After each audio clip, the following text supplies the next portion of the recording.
A flat key is to be designed for 75 mm diameter shaft which will transmit 150 kilowatt at 400 RPM. If the allowable stress is 200 megapascal and the key width is 15 mm, determine the length of the key. We have the given, the diameter of the shaft is 75 mm, the power of our motor is 150 kilowatt, the number of revolution is 400 RPM, the allowable stress is 200 megapascal, and the width of our key is 15 mm. So we have some example sa mga keys. So we have the rectangular, parallel, square, jib head, splines, saddle, tangent, woodruff, and feeder keys. We have a figure dito sa ating shaft keys. So meron tayong hollow shaft, then solid shaft. So dito, pag i-apply yung shaft key natin, i-insert mo lang yung solid shaft na part dun sa hollow shaft, then meron man yung key set at keyway, dun mo ipapasok yung shaft key. So kumbaga ma-lock po siya sa pamagitan ng shaft key. Kung mag-rotate po yung solid shaft, then sasabay na din yung iikot din yung hollow shaft kasi na-lock po siya sa shaft key natin. Proceed tayo sa solving.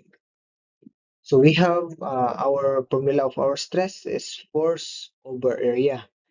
Then dito po is we have yung area po sa ating key since flat key po siya, so para po siyang rectangle po siya na or square keys yung sa figure natin kanina lang po. Yung area po niya is length times width, para siyang rectangle. Kasi yung flat keys is same lang din siya sa square keys, kaya yung area natin is length times width, yung flat key area.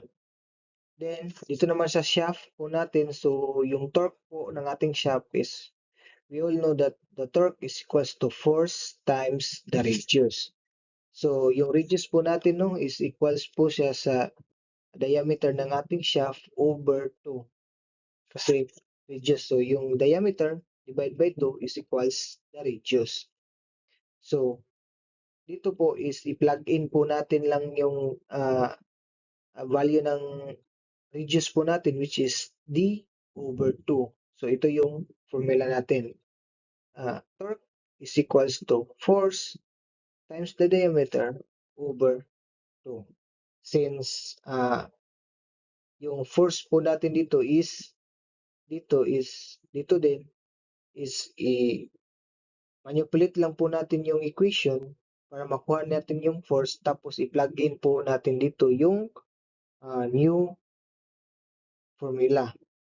So we have the force is equals to 2t over d. So cross multiply lang po.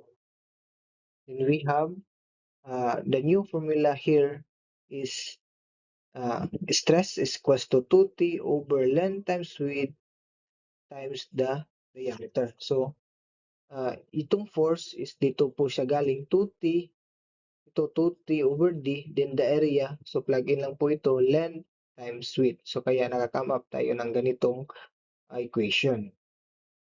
Since wala tayong torque dito sa given, so we have power formula din. Power formula po natin is power is equals to 2 pi Tn.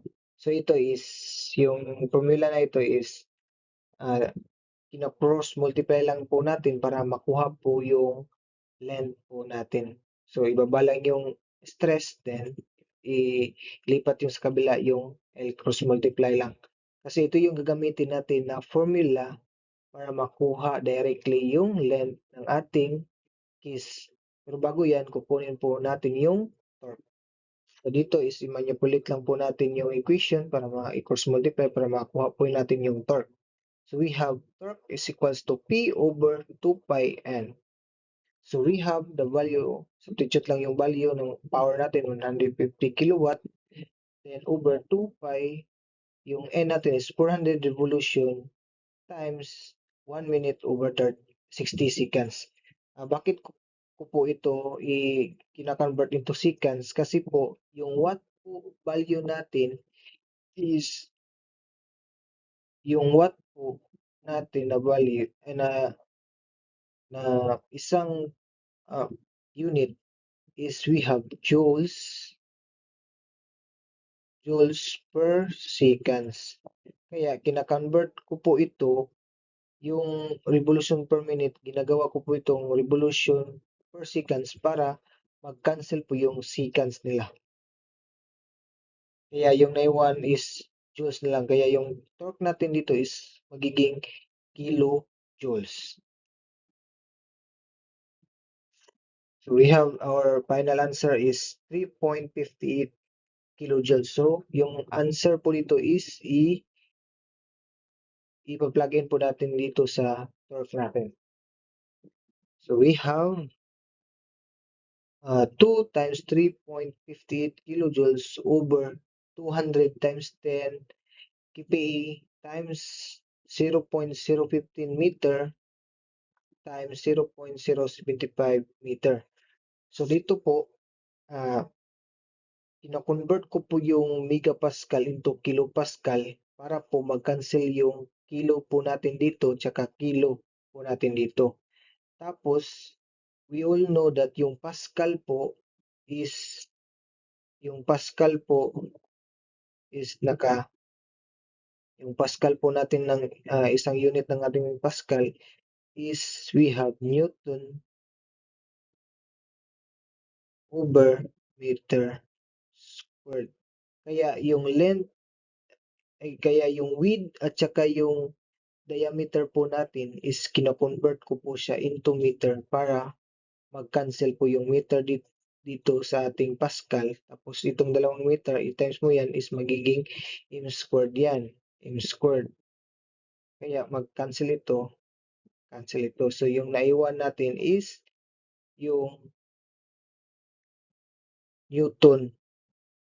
Newton na lang. Tapos yung joules po natin is meron po tayong Newton times meter.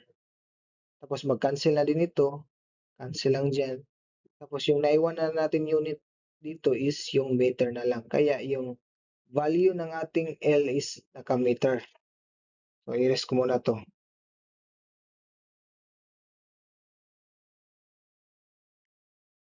So, we have to calculate this. We have 0.03182 meter. Then, convert into mm. So, simply times with 1,000 para magiging mm. So, we have the final answer of 31.82 mm.